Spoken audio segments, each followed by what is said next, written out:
César. Buenos días, César. ¿Cómo estás? Buenos días para todos. Hola, Bueno, ya hola. vemos que la gente dice, hola, ¿cómo vas? ¿Cómo estás? Bien, bien, gracias. Muy bien, gracias. ¿Tú? Súper, súper. Listo. ¿Me escuchas bien? Acá te escuchamos Muy súper bien. bien. Listo. Entonces, mientras se va conectando la gente, eh, pues bienvenidos y bienvenidas a este webinar de bienestar organizacional que nos va a acompañar hoy César como el ponente. eh, Bienestar organizacional más allá del wellness, ¿cierto? Es un tema que se ha venido discutiendo, que afortunadamente, ¿cierto? Luego de pandemia nos tocó un poco más en las organizaciones y pues que hoy se ha vuelto tan fundamental y se ha vuelto tan importante. Entonces, mi nombre es Elizabeth Ordóñez, yo los estoy acompañando acá desde Bogotá, Colombia. Entonces, pues hoy pues, nos acompaña César Carrión Tapia desde México y pues él nos va a acompañar, él es aquí voluntario, él hace parte aquí de nuestra comunidad de CEBEL.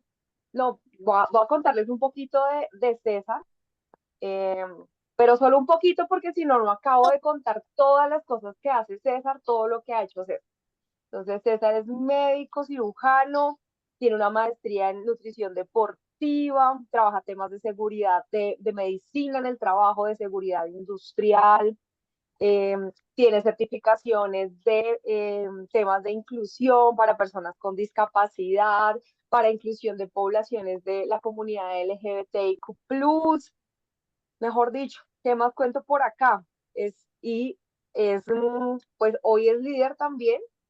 Muchísimas gracias por eso, César, de la Subcomisión de Procedimientos y Políticas de Bienestar aquí en CEBEL también. Hace parte de otras organizaciones como el Consejo Mental Workplace Wellness Council. Ahí sí, les ofrezco mil disculpas por mi tano, ¿cierto? Y es gerente de Bienestar y Salud de MAVE en este momento. Entonces, César, bienvenido. Aquí me quedo yo acompañándote en aquí tras bambalinas para aceptar a las personas que están ingresando y también con todas las preguntas. Muy bienvenido nuevamente. Mil gracias por acompañarnos en este espacio.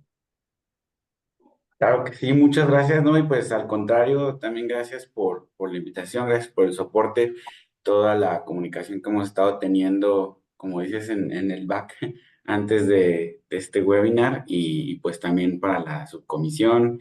Creo que es una iniciativa excelente la que está trabajando con CEBEL. Muchas veces trabajamos por silos y tenemos buenas prácticas aquí, buenas prácticas acá, pero la realidad es que la comunicación entre distintas empresas, entre distintos especialistas y más de empresas y especialistas entre distintos países, creo que es lo que nos va a ayudar a impulsar cada vez más este tema del bienestar organizacional de una manera pues más profesional y más homologada en toda la región, ¿no? Entonces, pues desde ya, muchas gracias y a todos los que se estén conectando, pues invitarles a conocer más sobre Cebelit, ¿no? Perfecto. Bueno, pues muchas gracias por la introducción. Sí, efectivamente, yo soy médico. La vida me ha llevado al ámbito de la salud ocupacional y como bien comentabas ahorita, el tema de pandemia nos ha puesto en el foco, para bien o para mal, a las áreas de salud ocupacional, la salud organizacional, la salud mental en el trabajo. Son cuestiones que anteriormente no se veían de una manera tan enfática y que hoy por hoy pues tenemos en el radar a nivel internacional, ¿no? Entonces, ¿por qué estar platicando ahorita de estos temas? Creo que la prioridad es sentar una base para todos, independientemente del país en el que estemos o la organización para la que trabajemos, sentar una base de la que todos podamos partir con una homogeneidad de conceptos, de ideas, que sepamos de dónde viene este tema del bienestar y hacia dónde queremos llevarlo, ¿no? ¿Por qué más allá del wellness? Creo que Hay un concepto que a mí me gusta mucho, en alguna vez lo vi en una publicación en LinkedIn que decía la Disneylandización del bienestar, ¿no? Muchas veces decimos bienestar en el trabajo y pensamos, y a veces por ahí hasta algunos colegas lo tomamos a broma, pensamos en la clase de yoga, ¿no? Decimos, sí, bienestar en el trabajo es pizza los viernes, es un flex day del uniforme, ¿no? O sea, cuestiones así que realmente no nos están dando un impacto de fondo, ¿no? Más bien tenemos un impacto como superficial y yo pensaría tal vez esta parte del wellness o de salud o de un bienestar físico, un bienestar emocional, son la punta del iceberg. Sin embargo, ¿qué debemos de empezar a trabajar como bienestar organizacional? Todo lo que está debajo, todo lo que no se ve y que al final del día repercute en el bienestar de las personas y si nosotros impactamos el bienestar de las personas, vamos a impactar en el bienestar de las organizaciones, ¿no? Por eso el título de esta plática es Más allá del wellness. ¿Qué tenemos que hacer para crear un impacto verdadero, ¿no? Vamos a avanzando entonces. ¿Por qué hablar sobre bienestar? Y esos son números que muy probablemente hemos visto en otros lados. Una empresa o una organización que no invierte en bienestar de las personas o de la organización se enfrenta a distintas pérdidas, ¿no? Principalmente las pérdidas que se generan por temas de salud, que es como los gastos o las pérdidas directas o lo más cuantificable. Tenemos ahí tres puntos muy clave, que es el estrés laboral. La OMS nos dice que el 36% de los trabajadores a nivel mundial presentan este estrés laboral, ¿no? O sea, no es un número pequeño. Y esto se traduce en un aproximado de 300.000 millones de dólares en pérdidas anuales. Y esto hablando únicamente del estrés, ¿no? El estrés como respuesta fisiológica al trabajo. En segundo lugar, lesiones y enfermedades. Si nosotros no estamos cuidando de nuestra gente, pues eventualmente el trabajo puede causarme un accidente, puede causarme una lesión o incluso puede enfermarme. Y digo, tocamos madera siempre, pero incluso el trabajo puede llegar a ocasionar fatalidades, ¿no? Esto se traduce en 2.78 millones de muertes anuales y 374 millones de lesiones, ¿no? Y esto es lo registrado. No sabemos tampoco qué tanto no se registra, ¿es cierto? Y finalmente el tema de salud mental. Nuevamente la pandemia nos puso en el foco con un tema de salud física que fue la enfermedad por SARS-CoV-2, la COVID-19. Sin embargo, hoy por hoy se habla de una segunda pandemia que incluso estaba antes, ¿no? Más bien no la habíamos visto, no la habíamos querido voltear a ver, que es la salud mental. Una pandemia que está afectando a todas las generaciones. Sí, quienes están poniendo más foco son las generaciones más jóvenes, generación Z, millennials y seguramente generación alfa, mucho más énfasis. Pero el tema de ansiedad y depresión, que son los diagnósticos principales a nivel emocional, psicológico, psiquiátrico, nos pueden generar hasta 1 billón de pérdidas en productividad anual, ¿no? ¿Cuál es entonces el beneficio de sí hablar sobre el bienestar? Digo, por un lado podemos ver lo negativo, ¿no? Pero si también nosotros nos enfocamos en lo positivo, tenemos de entrada un retorno de la inversión. También existen ciertos estudios hechos por la Universidad de Harvard, donde por cada dólar que yo invierto en un programa de bienestar en forma, con metas, con una buena organización y un buen target, se recuperan de 3 hasta 6 dólares en los siguientes 3 años. Esto puede venir evidentemente de una disminución en lo que vemos de las pérdidas, ¿no? Disminuir el estrés, disminuir lesiones, mejorar salud mental, pero también en algunas ganancias de alguna manera indirectas. Nos va a ayudar a mejorar la productividad en hasta un 15% y nos va a ayudar a reducir la rotación, que también es un dolor que aqueja mucho a las empresas, ¿no? Cómo se me está yendo la gente. Entonces, el contar con una buena inversión en bienestar me ayuda a que la gente permanezca y más adelante vamos a ver por qué en las organizaciones, en los centros de trabajo y que esta rotación pues cada vez se vaya viendo en un número menor, ¿no? Entonces, esta es la justificación, de alguna manera, si lo queremos ver en números, de por qué es importante hablar de bienestar organizacional y mucho nos puede servir para impulsar estos programas dentro de nuestros centros de trabajo. Las empresas finalmente tienen un objetivo que es producir, ¿no? Entonces, si nosotros, como especialistas en bienestar, no aprendemos a hablar el idioma del dinero, los números, que es como nos van a entender nuestros principales clientes internos, pues no nos vamos a vender como se debe, ¿no? No vamos a poder convencer a los directivos, a la alta dirección, a los CEOs, a los vicepresidentes, de la importancia y la relevancia que tiene un programa de bienestar integral. Pero bueno, a todo esto, ¿qué es el bienestar, no? La OMS desde hace muchísimos años ya nos definía la salud como un estado completo de bienestar físico, mental y social, y no solamente como la ausencia de enfermedades. Y para los que venimos de un trasfondo de ciencias de la salud, pues nos acordamos mucho de este modelo que es el modelo biopsicosocial de la salud, ¿no? De la enfermedad, que no se genera un estado de salud o de enfermedad únicamente por una cuestión biológica, sino que también influye pues la parte emocional, psicológica y social.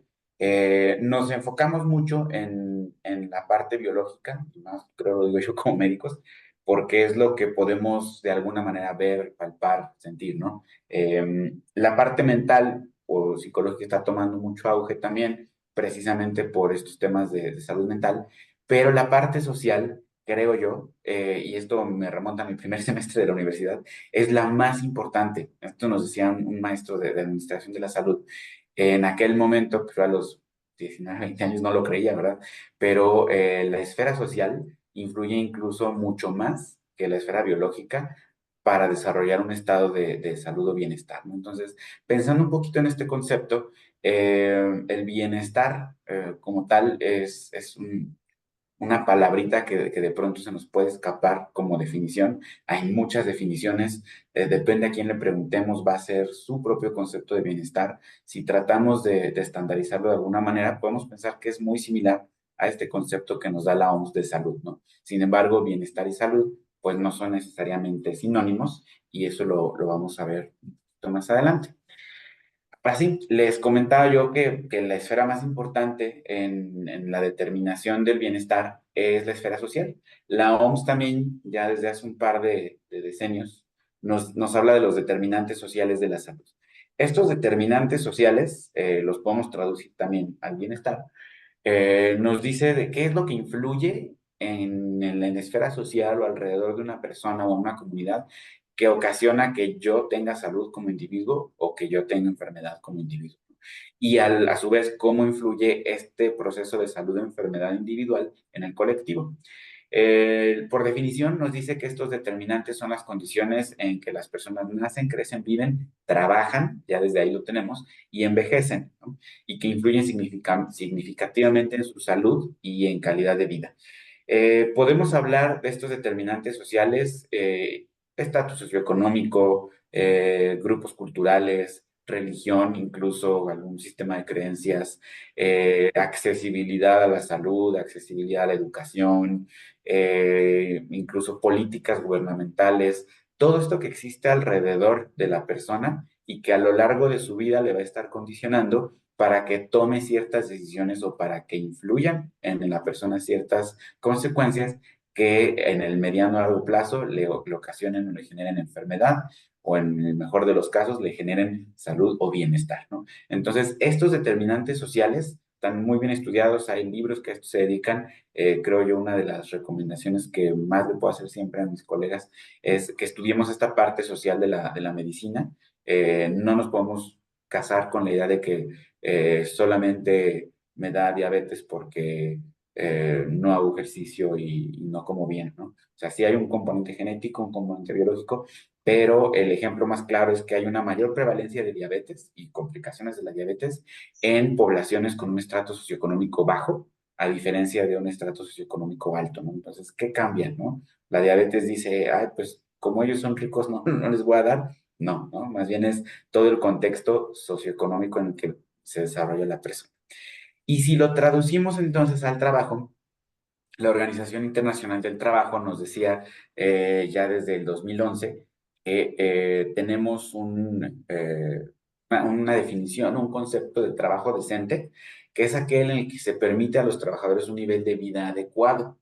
acceso a la protección social y a un entorno laboral saludable, ¿no? Entonces ya desde ahí estamos viendo tres cosas: nivel de vida o calidad de vida, que no necesariamente me habla de salud, salud física; protección social, que nuevamente me regresa a estos determinantes sociales de la salud; y un entorno laboral saludable, es decir, que mi trabajo no me genere enfermedad, ¿no?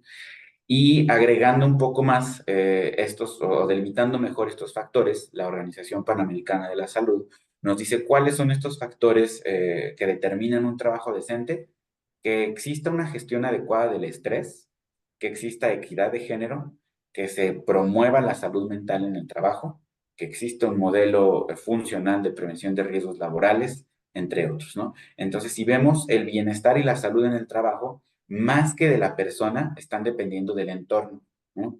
Entonces, esa es la relevancia de hablar sobre el bienestar desde una perspectiva social, ¿no? Y aterrizándolo ya más a un poco estos conceptos que nos traen el día de hoy, tenemos por un lado la salud ocupacional. Creo que es algo que muchos aquí en el foro conocemos, porque es algo que históricamente ya se ha venido trabajando en varios países, ¿no? Yo hablo un poco desde mi experiencia en México, pero también dentro de mi trayectoria he tenido la oportunidad de conocer los modelos en otros países de Latinoamérica. Entonces me atrevo a decir que es muy similar cómo se vive la salud ocupacional en Latinoamérica. En concreto, pues es una prevención de enfermedades laborales, ¿no? Estamos muy enfocados como área de salud ocupacional a evitar que el trabajo enferme a la persona. Por ejemplo, programas de protección respiratoria, programas de conservación auditiva, programas de cuidado de columna en temas osteomusculares, agregando últimamente también la identificación de riesgos psicosociales, etcétera, ¿no? Esa es como que la base de la pirámide: tener una prevención de la enfermedad ocupacional, de la enfermedad laboral. Se agrega también un tema muy importante de promoción a la salud. Sin embargo, lo primordial es este factor común que es el trabajo, ¿no? Nos dice aquí adaptación del trabajo. Cuando una persona ya se encuentra con ciertas limitantes que le está ocasionando el trabajo, hay que adecuar las funciones. Y también, evidentemente, pues la salud ocupacional viene desde un marco legal, un cumplimiento normativo, algo por lo que nos pueden multar en la mayoría de los países, y es el bare minimum con el que las empresas deben cumplir, ¿no? ¿Qué sucede actualmente en el mundo? Las tendencias, lo que nos están diciendo es migrar de esta parte de salud ocupacional, y ahí vemos como que quiere salir bienestar laboral. Se enfoca mucho a programas de wellness. Entendiendo el wellness, no hay una traducción muy sencilla al español, pero si nos vamos a la definición, el wellness nos habla mucho de la medicina del estilo de vida, que también existe ya desde hace un par de años, que existe con distintos pilares: actividad física, salud mental, sueño saludable, no consumir sustancias nocivas como alcohol, tabaco, drogas, que nos enfoca mucho, sí, a lo que un médico nos dice siempre: come bien, haz ejercicio, cuídate. Pero el wellness está enfocado a una parte más de proactividad y de autocuidado, incluso de autorresponsabilidad. Es decir, yo como persona, yo como individuo, identifico cuáles son las situaciones que están mal en mi estilo de vida y hago todo lo posible por cambiarlas, ¿no? Adopto hábitos que promuevan una mejor calidad de vida, y pues está muy basado también en la medicina preventiva, ¿no? Actividades muy puntuales que se hacen en el día a día, que en el largo plazo pues me generan un estado óptimo de salud, ¿no? Me ayudan a prevenir enfermedades, me ayudan a prevenir complicaciones de las enfermedades que ya tenga. Y esta es un poco la transformación que está existiendo hoy por hoy en las áreas de salud ocupacional y bienestar laboral. ¿Cuál es la diferencia aquí entonces con el bienestar organizacional, que es de lo que vamos a estar platicando el día de hoy? Si bien los conceptos pueden ser similares, a mí se me hace muy práctico pensar que el bienestar laboral me habla hacia la persona, ¿no? Estoy cuidando y cuidándome desde un enfoque individual, sí con ciertas políticas colectivas, pero el enfoque es yo, persona, cuidarme. El bienestar organizacional, como lo dice el nombre, nos habla del bienestar de la organización, ¿no? Y nuevamente es esta interrelación, cómo impacta el bienestar de la persona a la organización y el bienestar de la organización a la persona. Y este bienestar organizacional nos habla no únicamente de programas de salud, ¿no? Y aquí este es un poco el paradigma que tenemos que cambiar como responsables de las áreas de bienestar, porque se incluyen temas muchísimo más complejos que son la cultura de una organización, los valores, los que se tienen en una política y los que se viven en el día a día, ¿no? Todo lo que es un clima organizacional, estrategias y políticas de liderazgo, criterios de ética, responsabilidad social empresarial, el impacto global que tiene la organización y todo esto enfocado hacia una estrategia corporativa de productividad. Nuevamente, recordando que la empresa tiene un objetivo principal que es producir. Entonces, es otra de las diferencias. Por un lado, salud ocupacional, wellness, bienestar laboral, están enfocados en mejorar la calidad de vida de la persona. Bienestar organizacional, están enfocados en mejorar la calidad de la organización para generar o para permanecer vigente en el contexto económico actual. Esas son las diferencias que tenemos. No hay un consenso real en estos conceptos. La realidad nuevamente es, depende mucho de los autores que consultemos. Esos son los conceptos que vamos a encontrar. Pero para finalidades de esta plática, me gustaría quedarnos con esas definiciones, ¿no? Sí entender muy bien cuál es la definición, por un lado, del bienestar laboral, que está enfocado a que la persona esté bien en el trabajo, y por otro lado, el bienestar organizacional, que es un concepto mucho más amplio que incluso engloba a los otros dos, ¿no? A la salud ocupacional, al wellness. ¿Cómo trabajamos la gestión del bienestar en las organizaciones? Existen infinidad de modelos.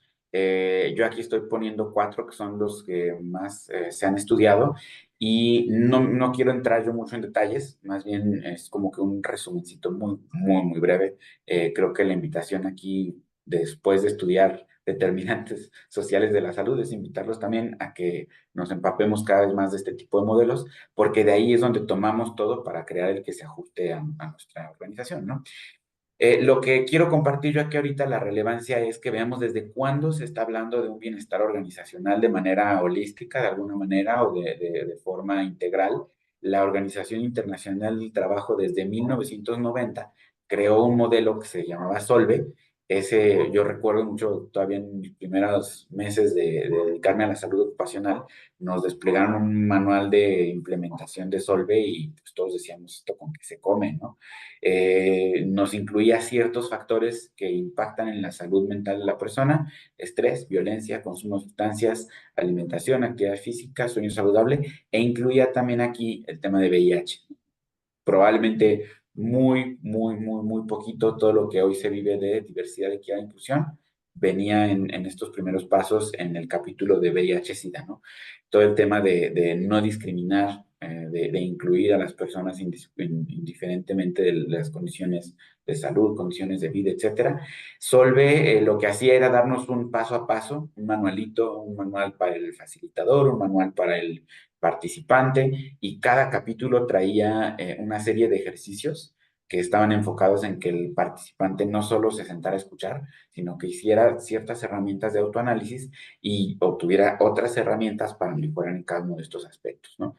Va pasando el tiempo, va pasando los años, perdón. En 2011, Seligman, un psicólogo positivista, crea esta propuesta del modelo PERMA, por sus siglas en inglés, que nos habla de emociones positivas, positive emotions, engagement, ya desde cuándo estamos hablando de eso, que es el típico ponerse la camiseta, pero es de un aspecto positivo, ¿no? No el obligarte a ponerte la camiseta. Relaciones positivas, que es la R. Meaning, aquí es muy importante porque empezamos a hablar del propósito, y accomplishment, que quiere decir logros, ¿no? Estas cinco dimensiones que propone Seligman nos hablan mucho, pues, desde su escuela, ¿no? De su tradición, que es la psicología positiva, no este positivismo tóxico malentendido en la actualidad. Sin embargo, el cómo todos estos aspectos deben trabajar en conjunto para generar un estado de felicidad en el trabajo, ¿no? Por ahí también se empiezan a desprender las teorías de la felicidad en el trabajo, que hoy están tomando mucho auge. Tenemos también el modelo de Healthy Place to Work, que es una organización también a nivel internacional, donde nos propone del 2021 a la fecha una estandarización y un modelo para medir todos los demás modelos de bienestar organizacional, es una certificación incluso, y nos evalúa cuatro dimensiones. Conexión, que nos habla tanto de conexión, liderazgo, relaciones horizontales, como conexión con la organización, resiliencia mental, salud física y propósito. Nuevamente, vemos que se habla aquí del propósito como un aspecto clave o relevante en el bienestar organizacional. Y finalmente, el que coloco bueno, en último lugar es el modelo BIT, perdón, o BEAT, si lo queremos ver en español. Este está propuesto, está postulado por el Instituto de Ciencias del Bienestar Integral de una universidad aquí en México, que es TecMilenio. Anteriormente se llamaban Instituto de Ciencias de la Felicidad. Entonces ahí vamos viendo también un poco el giro que se le da de psicología positiva. Nos habla de cuatro dimensiones, que es uno, el bienestar, entendiéndolo como bienestar físico y bienestar emocional o psicológico. La E de enfoque en liderazgo, un liderazgo positivo. La A de ambiente positivo, que es clima organizacional. Y la T de trabajo significativo. Y en trabajo significativo, nuevamente nos empieza a hablar de propósito. ¿Por qué quise poner estos modelos? Precisamente porque la mayoría, si no es que los cuatro, confluyen en este tema del propósito, ¿no? Hoy por hoy las nuevas generaciones están buscando organizaciones que le agreguen a su propósito de vida, ¿no? En algunos foros se nos ha enseñado sobre esta teoría japonesa del Ikigai, que a grandes rasgos es cuando haces lo que te gusta y te pagan por hacerlo, pues no es trabajo, ¿no? Una filosofía que existe desde hace muchos años. El Ikigai se refiere a lo que sé hacer, lo que puedo hacer, lo que me gusta hacer y en lo que trabajo, ¿no? Más o menos. Entonces, donde confluye todo esto es mi propósito o mi objetivo o mi razón de vida, ¿no? Sin entrar en un aspecto muy filosófico, ¿no? Es una manera sencilla, entre comillas, de encontrar cuál es mi propósito en esta vida, ¿no? Eh, Cuando hablamos de este propósito, entonces, pues así como hay personas en el mundo, va a haber propósitos personales, ¿no? ¿Qué es lo que está sucediendo hoy? Que la gente que tiene un propósito muy claro está buscando qué organización se adapta a ese propósito, a ese objetivo de vida, a ese trabajo significativo, ¿no? Es decir, no estoy yendo a trabajar únicamente porque aquí me pagan, sino porque sé que lo que estoy contribuyendo aporta al producto o servicio final de esta empresa, a la que a mayor o un nivel macro también me está aportando en la visión de esta organización. Un ejemplo claro, si yo trabajo en una empresa que se dedica a producir eh, o a industrializar alimentos procesados, y mi propósito de vida es que la gente coma bien y que los productores locales vivan bien, no hace match mi propósito de vida con el de esta empresa, ¿no? Entonces voy a buscar una organización donde una de dos, o se dediquen a este propósito que yo tengo, o bien cuenten con un modelo muy robusto de responsabilidad social en el que sabemos que el impacto que yo estoy haciendo en mi trabajo genera eco en el medio ambiente, en las comunidades y en las personas, ¿no? Esto es un poco ese propósito y me detuve un poquito aquí porque es de lo que vamos a estar hablando como bienestar de propósito. Lo que vemos ahorita son modelos que ya existen, que se han trabajado en distintas organizaciones y que muchos de los presentes aquí probablemente conocemos. Entonces, lo que traigo yo hoy como premisa de este Más allá del wellness es bienestar de propósito. Esta es una propuesta que nos da Javier Cantera, es un psicólogo español, en su libro La salud mental en la empresa. Él nos habla de este concepto de bienestar de propósito. Nos dice que previamente todo lo que se hablaba y lo que veíamos en diapositivas anteriores de salud ocupacional, bienestar laboral, wellness, nos lleva a una visión hedónica del bienestar. Hedónica o hedonismo quiere decir que es la búsqueda de un placer. Y no un placer malentendido, ¿no? Sino el placer de me siento bien, estoy bien, ¿no? Es una satisfacción objetiva. Es decir, yo sé qué es lo que necesito para estar bien, cumplo con ABC, ya lo hice, ¿no? Pero una satisfacción subjetiva que nos dice la felicidad no es algo que alcanzo, ¿no? La felicidad es algo que me tiene que acompañar a lo largo de todo el trayecto, en este caso a lo largo de todo mi trabajo, es transformar esta visión hedónica de la búsqueda del placer hacia una búsqueda de propósito, ¿no? La visión previa, la visión hedónica del bienestar, nos habla de condiciones individuales. Sí, un bienestar físico, un bienestar psicológico, financiero, conciliación de trabajo-familia, nos puede hablar incluso de bienestar social, pero son cuestiones que están enfocadas al cambio personal, ¿no? A que la persona mejor, que se sienta bien, que esté feliz, cumple ABC nuevamente y ya alcanzó su bienestar, ¿no? La propuesta que él trae es ver el bienestar como un propósito, perdón, como bienestar de propósito, y esto en el trabajo implica que la persona encuentre un significado en lo que hace y que vea que su contribución a la organización es valiosa, en tanto que la contribución de la organización es valiosa para el mundo, para las comunidades, para prevenir el calentamiento global, para disminuir la desigualdad, para avanzar la equidad de género, un poco relacionado con los objetivos de desarrollo sostenible. Entonces, lo que él nos propone aquí es transformar nuestros modelos de bienestar hacia algo que nos ayude a encontrar este propósito y más de encontrarlo, pues alcanzar este propósito. Y él nos da también un nuevo concepto, que es pasar del bienestar al bien ser, ¿no? Él construye esta palabrita que a mí me gusta mucho porque es pasar de una búsqueda del placer o del estar bien al ser bien, ¿no? ¿Cuál es la diferencia entre ser y estar? Estar es un momento, ¿no? Y el ser es algo, es un continuo, ¿no? Y él nos habla precisamente de este continuo en la felicidad, que a veces lo podemos ver muy inalcanzable o muy filosófico, sobre todo si hablamos del trabajo en los contextos actuales que tenemos en Latinoamérica, pero precisamente el contar con un modelo que se enfoque de esta manera en el bienestar de propósito es lo que nos puede ayudar a impulsar que cada vez más organizaciones lo vean de esta manera y que cada vez más personas se sientan bien, ¿no?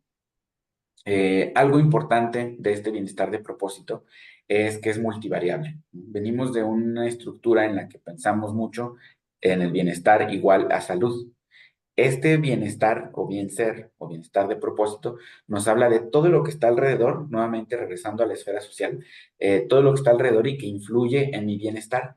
Aquí una de las pocas limitantes que yo encuentro en esta teoría es que equipara bienestar laboral o bienestar en el trabajo a salud mental en el trabajo. Y digo limitación porque todo lo que vamos a hablar ahorita está enfocado a cómo genero salud mental en la gente, ¿no? Y cómo eso se traduce eventualmente en bienestar y en bien ser. Pero puede irnos dejando un poquito de lado las otras esferas que son la salud física, el bienestar social, etcétera, ¿no? De algún lado entran en el modelo, sí, pero está muy enfocado en la salud mental, incluso el libro se llama La salud mental en la empresa.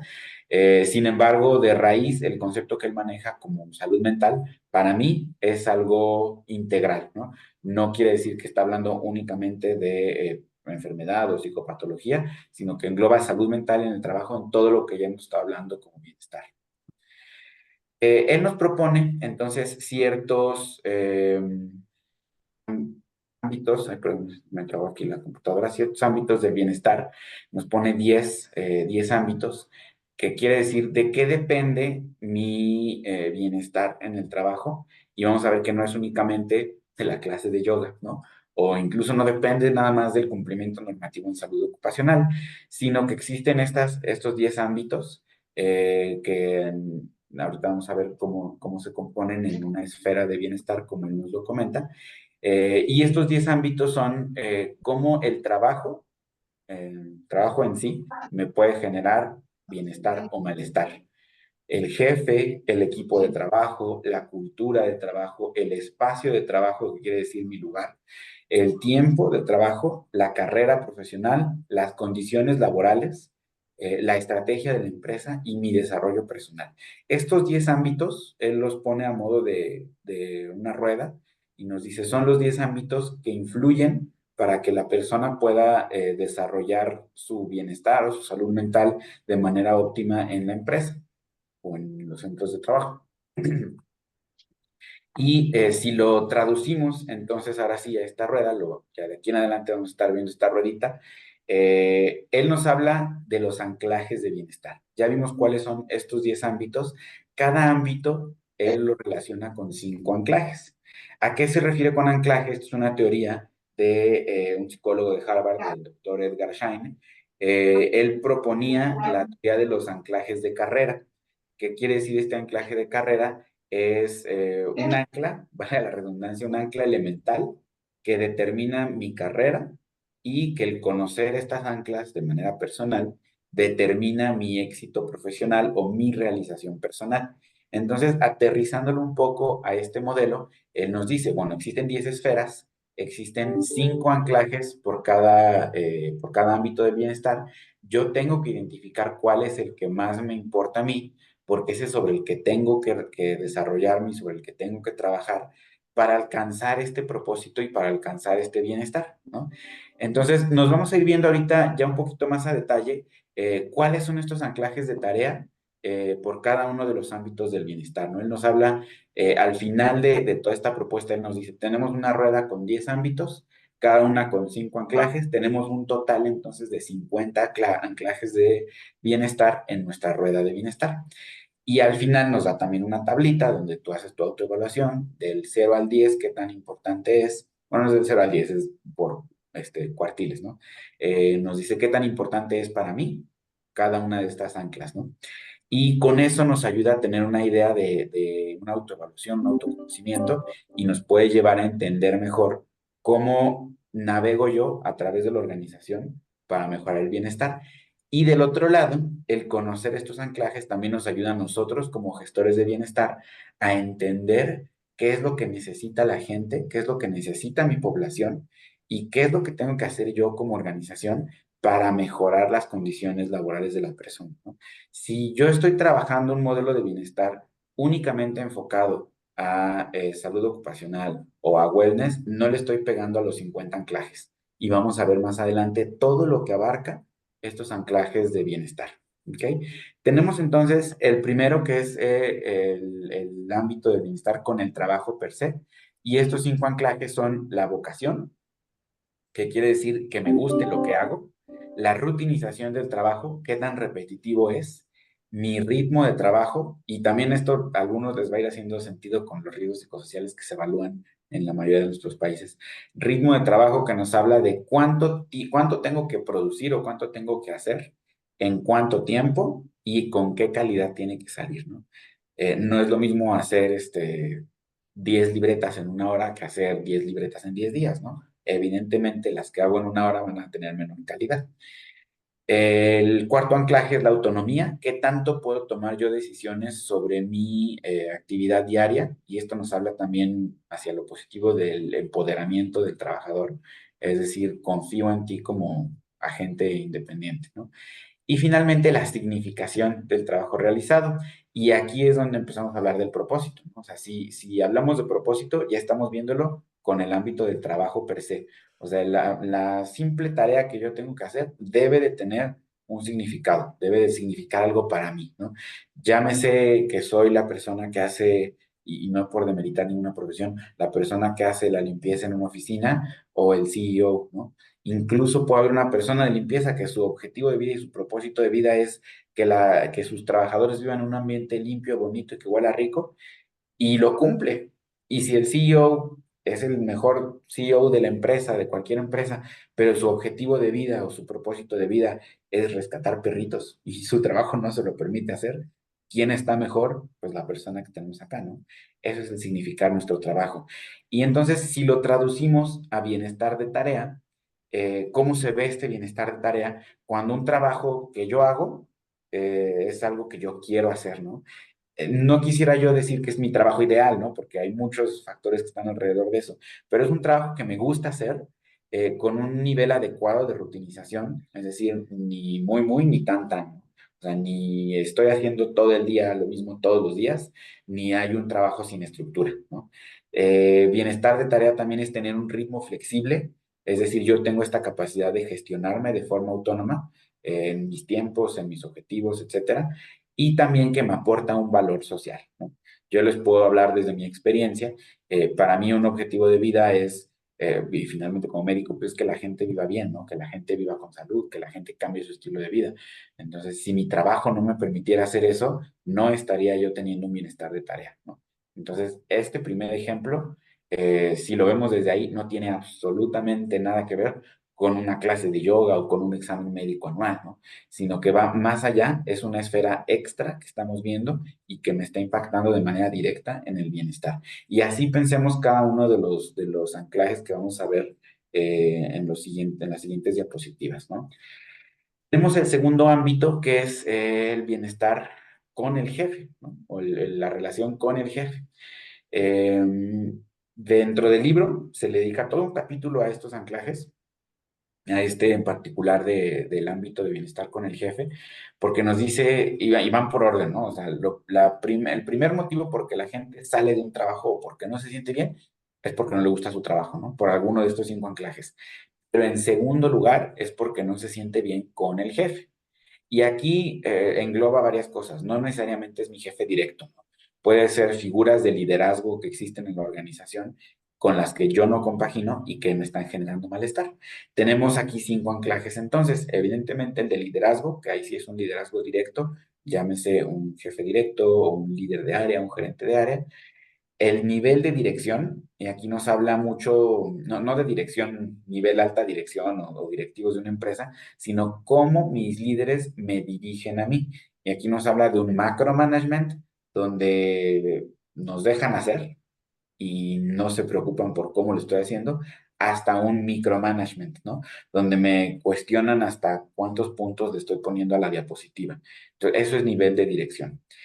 Tercer punto, acoso en el trabajo, el que vivo yo y el que percibo que se vive en mi entorno. Comparación social, 4. Aquí nos habla de cómo percibo yo que se hacen las diferencias en asignaciones de reconocimiento o de trabajo. Es decir, yo estoy en un equipo de trabajo, veo que a ciertas personas se les da mayor responsabilidad o se les dan mayores oportunidades. Eso es comparación social. Y el quinto anclaje, que es responsabilidades y estatus, es qué tanto se reconoce las responsabilidades que yo estoy llevando a cabo, ¿no? Si las hago mal, ¿qué pasa? Y si las hago bien, ¿qué pasa? ¿No? ¿Esto cómo se traduce entonces a un bienestar de autoridad en un jefe o en un líder que se centra en la persona, que nos da un espacio para que nos equivoquemos, ¿no? El error es humano. Es imposible que una persona no tenga errores en su vida laboral. Entonces, lo que hace esta figura de liderazgo que genera bienestar es, existe oportunidad para equivocarme y además te incentivo para que aprendas de este error, ¿no? Hacer un poco este feedback de qué hicimos bien, qué hicimos mal, qué podemos aprender, ¿no? Y esto es evitando el feedback hacia la persona. Aquí dice hacia el ser, ¿no? O sea, sí tuviste un error, pero no eres tu error, ¿no? Tal vez hiciste mal un trabajo, pero no eres un mal trabajo, un trabajo mal hecho. Se enfoca en la conducta, ¿ok? ¿Qué conducta te llevó a este error? Pues hay que evitarlo, ¿no? Hay que corregirlo. Es un jefe que evita hacer comparaciones y cuyo nivel de exigencia es igual al del reconocimiento. Sí te estoy exigiendo, sí estás dando resultados, pero así como me das el resultado que necesito, estoy reconociendo tu aporte a mi equipo de trabajo, a mis resultados y a la organización. Esto es el bienestar de la autoridad. Tenemos en tercer lugar la cuestión, el tercer puesto de por qué se va la gente de una organización, los equipos de trabajo. Aquí hay dos tipos de grupos y los vemos en el primer anclaje. El grupo formal, que es mi equipo directo de trabajo con los que le reportamos al mismo jefe, y mi grupo informal. E incluso muchas veces influye más el grupo informal. Este grupo informal me habla de las relaciones personales que se hacen en los centros de trabajo o en las organizaciones, ¿no? Los amigos, pues. Entonces, este es un anclaje principal del ámbito de equipo de trabajo, ¿no? Mi equipo de trabajo, mi grupo formal e informal.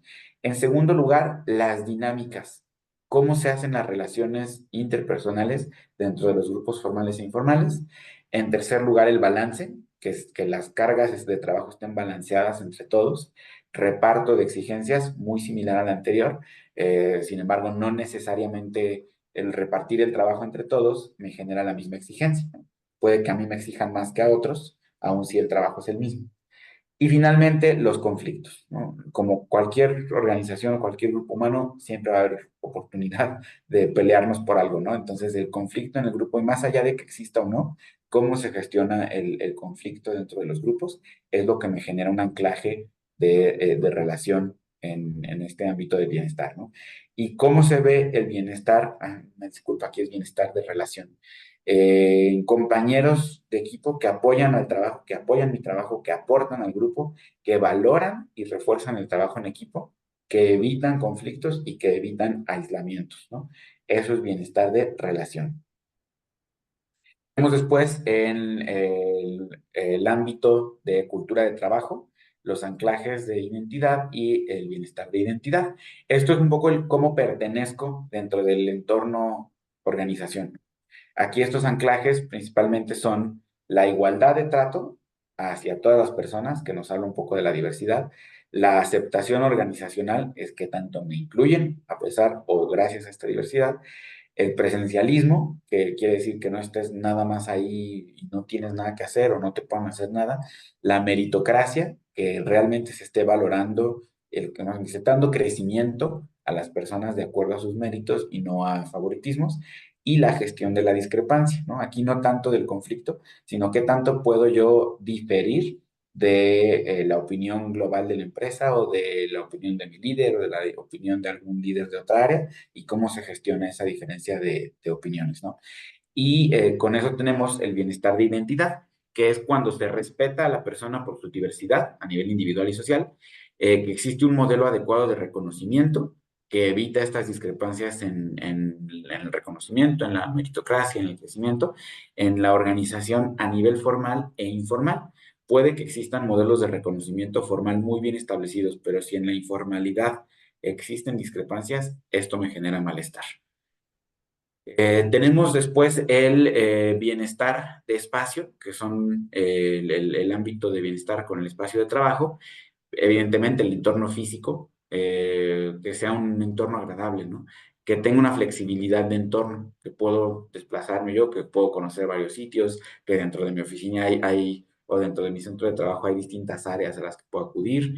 Actividades externas de representación empresarial, es decir, yo puedo ver a mi empresa en distintos foros, yo puedo participar en distintos foros, yo puedo ver el impacto que está teniendo mi espacio de trabajo en la comunidad, o sea, cómo impacta el espacio de trabajo hacia afuera, ¿no? Actividades fuera del rol, que también es un poco esta movilidad, no nada más en espacios, sino en funciones, y la movilidad geográfica también, que es esta posibilidad de conocer otros lugares por mis funciones laborales, ¿no? Y esto se traduce en un bienestar de espacio, que es cuando un lugar de trabajo fomenta la integración, permite una flexibilidad de entorno y genera un ámbito o un estado de adaptación al cambio tanto del lugar como del tipo de trabajo, ¿no? Y todo esto me está generando nuevamente bienestar. Sin perder de tiempo que todo perdón, sin perder de vista que todo lo que estamos hablando ahorita repercute al centro en mi bienestar integral, ¿no? Tenemos después el ámbito tiempo de trabajo con sus 5 anclajes, que es dedicación al trabajo, cuánto le estoy dedicando yo al trabajo, y en el extremo negativo, la adicción al trabajo, el ser workaholic. En segundo nivel, perdón, el segundo anclaje, que es cuánto puedo conciliar mi trabajo con mis responsabilidades familiares. El tercero es la conciliación, pero con mis actividades personales, porque soy empleado, soy esposo, padre, hijo, pero también soy persona, ¿no? Son 3 niveles de conciliación, con el trabajo, con la familia y conmigo mismo. Disponibilidad al trabajo es qué tanto tengo que estar disponible, y este va de la mano con el quinto anclaje, que es muy reciente relativamente, la desconexión digital, ¿no? ¿Cómo se traducen estos anclajes de tiempo a un bienestar? Es cuando un trabajo me permite dedicarme de manera equilibrada y me permite conciliar mi tiempo y calidad de roles extralaborales. No es nada más estoy en mi casa, ¿no? Es dedico tiempo de calidad a mi familia y a mi desarrollo personal. Y además es un trabajo que me da la disponibilidad idónea y que me permite estar desconectado, ¿no? Tenemos también el ámbito carrera profesional, ya casi terminando, que se traduce en bienestar de crecimiento. Un entorno de trabajo que me genera estas oportunidades de seguirme desarrollando de manera profesional, donde se permite o se evalúa de manera objetiva, se distribuyen las oportunidades y hay una equidad de criterio, donde todos sabemos que si hago ABC, puedo crecer. Y si hago C, D, E o D, E, F, no voy a crecer, ¿no? Esto lo que hace es evitar estancamientos de carrera, ¿no? ¿Y cuáles son los 5 anclajes de este ámbito del bienestar? La evaluación y valoración del mérito o de los objetivos, las posibilidades de promoción, es decir, que haya a dónde crecer, justicia y equidad en estas oportunidades, que haya una gestión adecuada de carrera, es decir, no es nada más está ahí el modelo de desarrollo, sino que activamente el liderazgo está enfocado en que los niveles cada vez más inferiores vayan creciendo. Y el último punto, que es algo yo considero novedoso, pero hacia allá vamos por las pirámides poblacionales, gestión del talento senior. No únicamente hablando de edad avanzada, ¿no? O sea, talento senior es gente que si estamos haciendo bien todo lo que ya vimos anteriormente, la gente se va a quedar cada vez más tiempo en las empresas, ¿no? Entonces, ¿qué hago para que esto sea un ciclo de mejora continua? Y yo le estoy ofreciendo a mi talento senior todo lo anterior: espacio de trabajo, flexibilidad, tiempo, carrera profesional, etcétera, ¿no? Y evidentemente también el tema de la edad. ¿Cómo gestiono un talento senior en personas con edad avanzada que evidentemente están muy cerca de una edad de jubilación? ¿Cómo hacemos esa transición de manera adecuada? Tenemos también condiciones laborales. Este ámbito es muy relevante.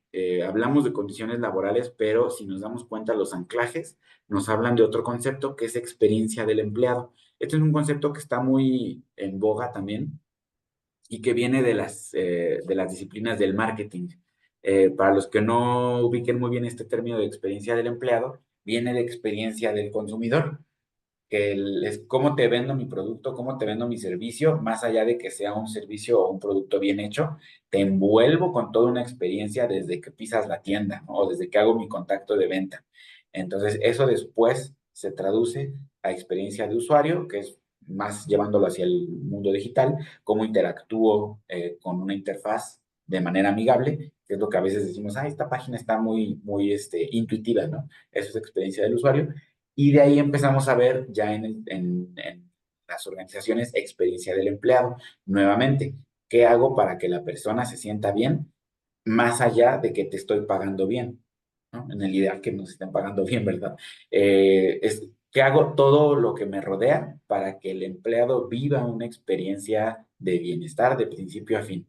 Y aquí nos habla de 5 anclajes, que son las 5 fases de la experiencia del empleado. Primero, la socialización: cómo te integro, cómo te atraigo, cómo te contrato, ¿no? Segundo, mantenimiento: cómo garantizo que te quedes, cómo te retengo. Y aquí nos habla, ahora sí, condiciones laborales, que es evidentemente la percepción económica con los temas de compensaciones, ¿no? Estímulo: ¿cómo hago que tú sigas creciendo dentro de la organización, que te sientas bien? Son todos estos programas transversales que existen para que tú te sientas bien. Probablemente aquí podemos hablar ahí sí de programas de salud ocupacional, de wellness, de bienestar laboral, ¿no? ¿Cómo te involucro? Y ahí lo llevamos en dos sentidos. Uno, hacia el propósito de que estuvimos hablando, y dos, cómo te involucro en más actividades dentro de la empresa, ¿no? O sea, cómo hago que sigas creciendo sin necesidad de que estés cambiando de puesto. Esto nos habla de experiencias de crecimiento que te permiten conocer otras áreas, que te permiten hacer un acting en otro puesto, etc. Y la última fase, que es la desvinculación. Una experiencia del empleado no está completa si no gestionamos la desvinculación. Y esto en dos sentidos. ¿Cómo te despido? ¿No? Que suena fuerte, pero ¿cómo hago para que ese momento de vida, que es un despido, que es difícil, no sea tan displacentero y que incluso pueda llegarte a generar bienestar?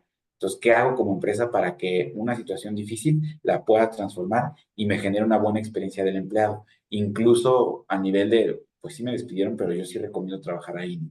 Y la otra cara de la moneda, que es mucho más noble, la desvinculación por jubilación, que regresando un poquito a la gestión del talento senior, es cómo garantizo que tu experiencia como prejubilado sea la mejor, ¿no? Y que tengas un plan, un proyecto posterior a la organización, ¿no? ¿Y cómo se traduce esta experiencia del empleado en bienestar de experiencia del empleado? Cuando toda esta gestión de Employee Experience me facilita la integración eficaz perciba una retribución adecuada, no únicamente la económica, sino también la emocional, lo que es el salario emocional, y sobre todo que hay una retribución no diferencial de condiciones laborales, ¿no? Esto es bienestar de experiencia del empleado. Y aquí hablamos un poco de la compensación económica, sin embargo existe también otro tema que es súper amplio, que son compensaciones, beneficios, que está muy de la mano, está muy ligado con las tendencias de bienestar actualmente, entendiendo el bienestar como esta manera integral de verlo, en donde el beneficio económico se está quedando corto, entonces hay que ver cuál es la compensación real, cuánto está ganando la gente, pero más allá de ese beneficio económico, ¿qué otros beneficios le estoy dando? Incluso más allá de prestaciones de ley o prestaciones superiores de ley. Beneficios me habla de flexibilidad, me habla de convenios, me habla de permisos, me habla de liderazgo, o sea, muchísimas cosas que sería por completo otro tema, pero eso es experiencia del empleado y esto es bienestar de experiencia del empleado. Eh, ay, perdón. Y tenemos el anclaje también de empresa, que nos habla del bienestar de estrategia. Cuando una empresa tiene una estrategia, y regresamos a lo principal, de una estrategia de propósito, me va a estar generando bienestar de propósito, ¿no? Y aquí está muy ligado, tal vez no tanto a qué hace la empresa, sino a lo que vemos que hace la empresa, ¿no? Muchas veces hay empresas que tienen todo muy bonito en sus modelos de responsabilidad social, pero si no lo están aterrizando del dicho al hecho, la imagen pesa más que todo lo que tienen en los modelos escritos en un reporte de sustentabilidad, ¿no? Entonces, estos 5 anclajes son a qué sector pertenece la empresa y qué valor social aporta, qué objetivos de desarrollo social cumple y si tiene un modelo de ESG, de responsabilidad social corporativa, si sus líderes son un ejemplo de imagen, si la empresa tiene una buena reputación socialmente y si se tiene un adecuado cumplimiento a las políticas de compliance y no existe un nivel de corrupción alto, ¿no? Entonces, ¿cómo se ve este bienestar de imagen o bienestar de empresa? Cuando la empresa está en un sector con una imagen social positiva, sus líderes tienen una imagen ejemplar, no se advierte corrupción y se tiene un alto cumplimiento a las políticas de compliance.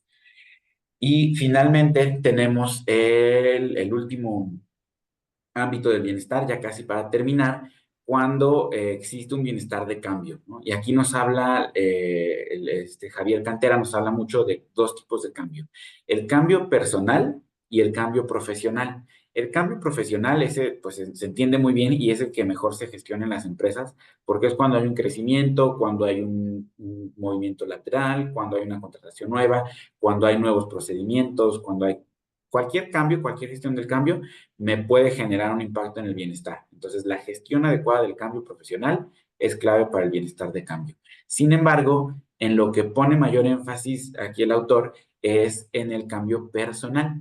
Todo ese cambio que no se gestiona desde dentro de la empresa, movimientos hasta cierto punto que tiene el trabajador a nivel personal, de funciones de familiares, migración, ¿cómo se llama?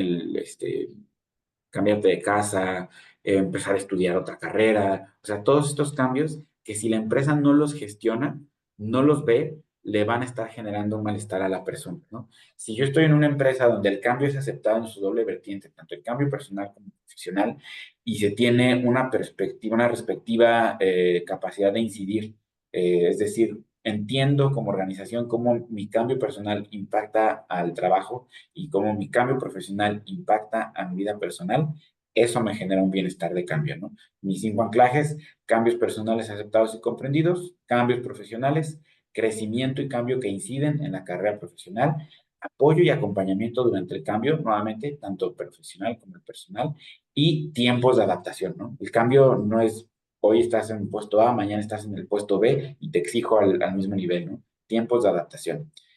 Eh, Antes de concluir, digo eso, todo lo que vimos ahorita, que son los 10 ámbitos del bienestar, 50 anclajes, cómo inciden distintos programas, distintos modelos, distintas áreas incluso de la organización en el bienestar de la persona, es lo que tenemos que llevar como gestores del bienestar, ¿no? Esa es la bandera que debemos de ondear siempre. No es únicamente el cumplimiento normativo y programas de bienestar laboral o programas de wellness, ¿no? Es todo lo que está alrededor y que me está impactando en que la gente se sienta bien, porque eventualmente si la gente está bien, la organización está bien y viceversa. ¿Cómo sabemos que un modelo de bienestar está avanzando bien? Con mediciones, ¿no? O sea, no podemos mejorar nada que no medimos. Por cuestiones de tiempo me voy un poquito más rápido. El objetivo de medir el bienestar es evaluar la calidad de vida de los trabajadores e identificar el impacto que tiene el bienestar en el resultado de la organización. Lo ideal siempre es medir dos cuestiones, la dimensión persona y la dimensión organización. Existen infinidad de KPIs que podemos utilizar. También una recomendación es utilizar indicadores operativos del día a día, cómo está funcionando mi programa de bienestar, cómo están funcionando todos los anclajes, pero también indicadores de impacto, ¿no? Cómo está, valga la redundancia, impactando de manera directa o indirecta al negocio.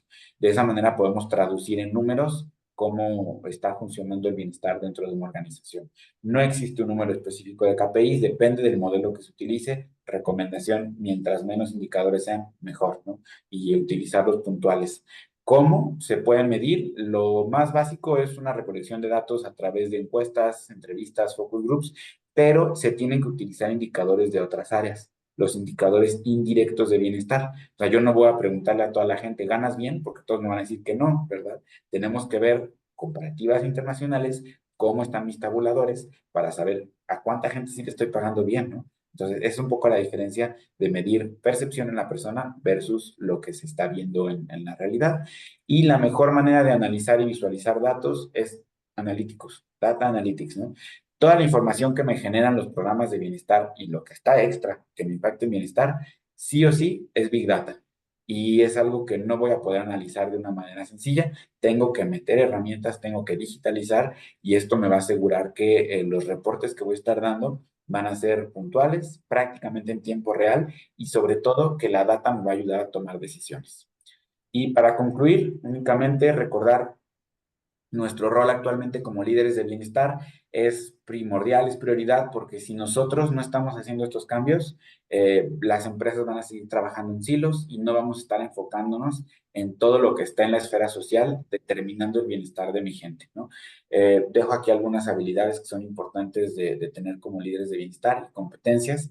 Creo lo primordial es salirnos de la caja. En mi perfil como médico, muchas veces es pensar desde afuera, es ver como más cómo piensa alguien de recursos humanos, cómo piensa alguien de finanzas, cómo piensa alguien de data analytics y ponernos en este trabajo multidisciplinario, ¿no? Si lo vemos únicamente como wellness, pues nos vamos a quedar muy cortos.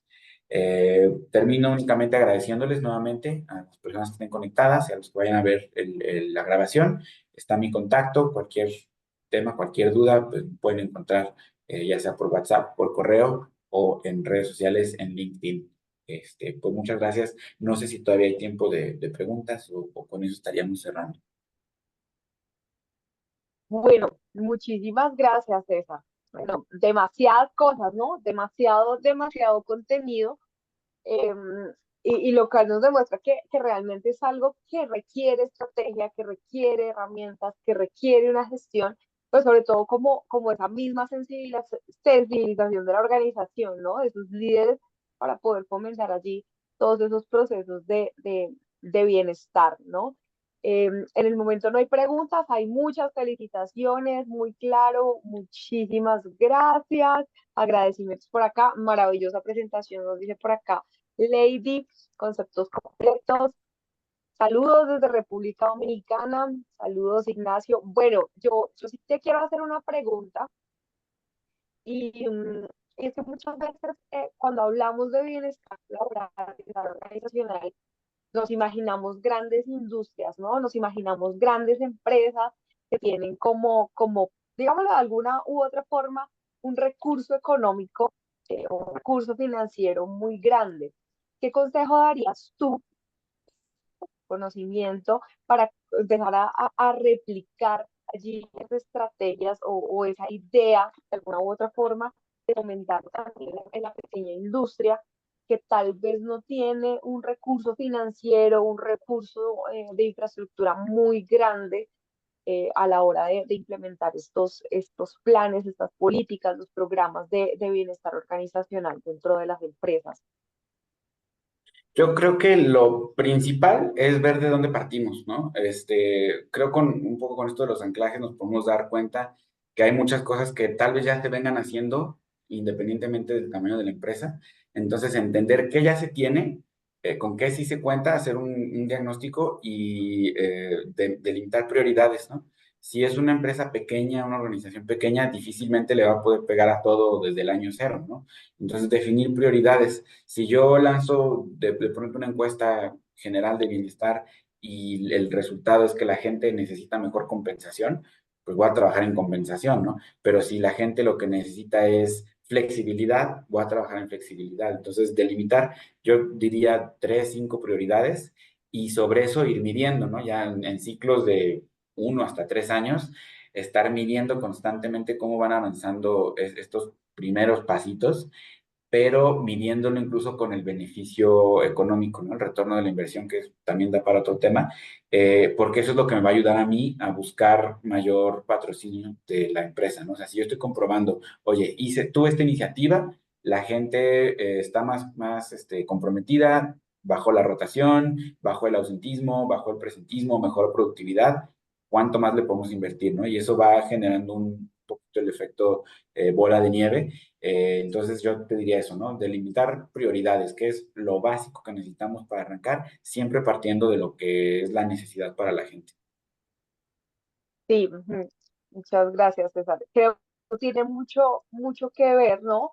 Lo que mencionabas en la primera parte, ¿no? Es un proceso y es algo que los resultados tal vez no se van a ver inmediatamente. Entonces, por eso es supremamente fundamental generar esas prioridades, porque a veces nos pasa, no, pero es que la semana pasada hicimos un taller de trabajo en equipo y la gente sigue cada uno por su lado. Entonces, es también como ese tema de que es un proceso y que puede llevar en el tiempo, que es un cambio de estructura, que es un cambio de comportamiento también allí. Bueno, acá Sí. tenemos una pregunta de Gati y después vamos contigo, Ignacio, que tienes la manita levantada. Entonces dice acá, ¿qué dificultades has tenido con los líderes para implementar políticas de bienestar? Pregunta poderosísima.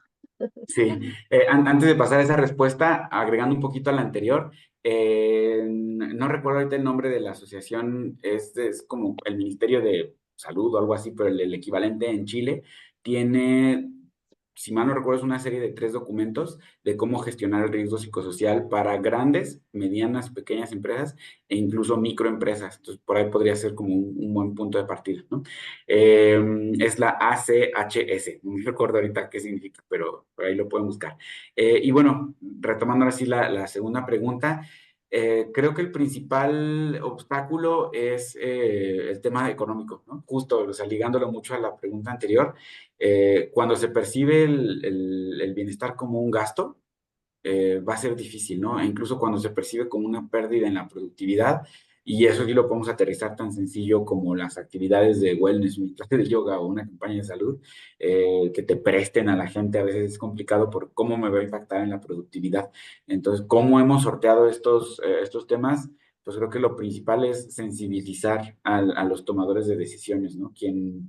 Si tenemos un líder en una planta, en un centro de trabajo que está comprometido con el bienestar porque él mismo se cuida, porque ha identificado cuáles son los beneficios de cuidarse y de cuidar a su gente, va a ser más fácil que apoye estos programas de bienestar, ¿no? Entonces, yo creo que la clave es esa, es de alguna manera ganarnos a los tomadores de decisiones, y no lo digo en un sentido negativo, como comprar su opinión, pero sí es, pues, venderles primero a los tomadores de decisiones el beneficio y conseguir sponsors. Eso es muy, muy importante. Si yo tengo un sponsor a nivel alto, por ejemplo, a nosotros nos ayuda siempre que hay vicepresidentes muy comprometidos que a veces participan con mensajes puntuales de bienestar o cosas así. Entonces, el ver figuras tan arriba en la organización hablando de bienestar, va permeando hacia abajo la cultura, ¿no? Ok, listo, gracias. Ignacio, Gracias, buenos días a todos. Saludos cordiales días. desde la República Dominicana.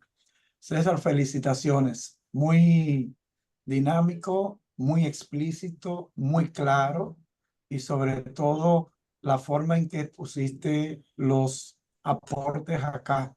Te felicito de verdad.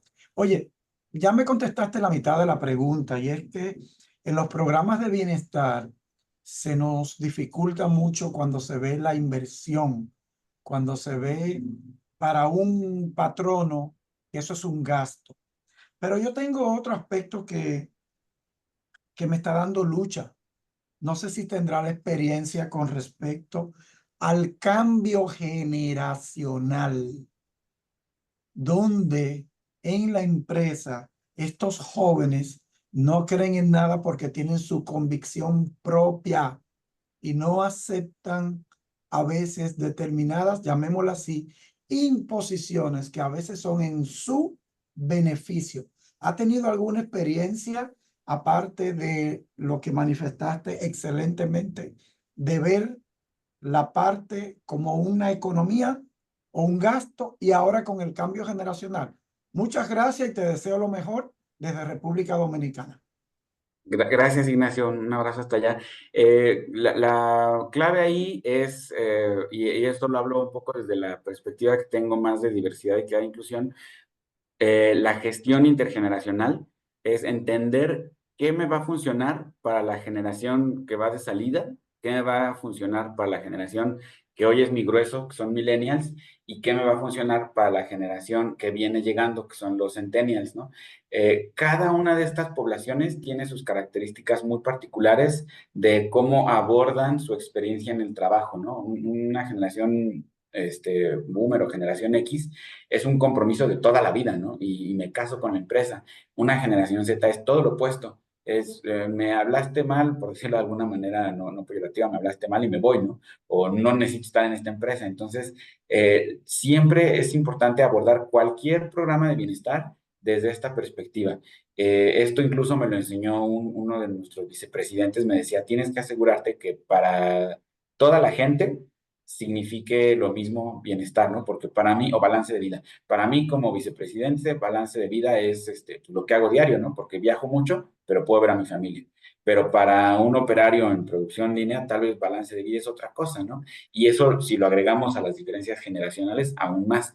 Entonces, nuevamente, eso también da para un tema muy extenso, todo esto del el enfoque intergeneracional, pero consejos puntuales, ¿qué ayuda con Generación Z? Involucrarlos en la toma de decisiones, es que se sientan integrados, ¿no? Porque es diferente el decirte, órale, esto es lo que hay que hacer, a ver, vamos a reunirnos y que todos aporten con ideas, ¿no? Probablemente ya el jefe llega con una línea, pero el que se genere este ambiente de aportaciones y sobre todo de seguridad psicológica, es decir, que todos pueden decir lo que quieran y no va a haber represalias, ¿no? Así sea la idea más ilógica, se va a tomar en cuenta, ¿no? Entonces, tomarlos en cuenta y nuevamente ya enfocado un poquito más hacia la parte de wellness, el énfasis completísimo en salud mental. Generaciones que vienen hacia abajo, si no les hablamos de salud mental en el trabajo, se van a ir.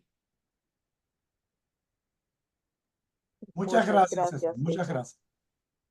Listo, por acá tenemos una manita levantada de Carlos. Yo creo que allí ya con la pregunta de Carlos terminamos, nos pasamos un poquito de tiempo y nos van a despedir a César y a mí. Entonces, por favor.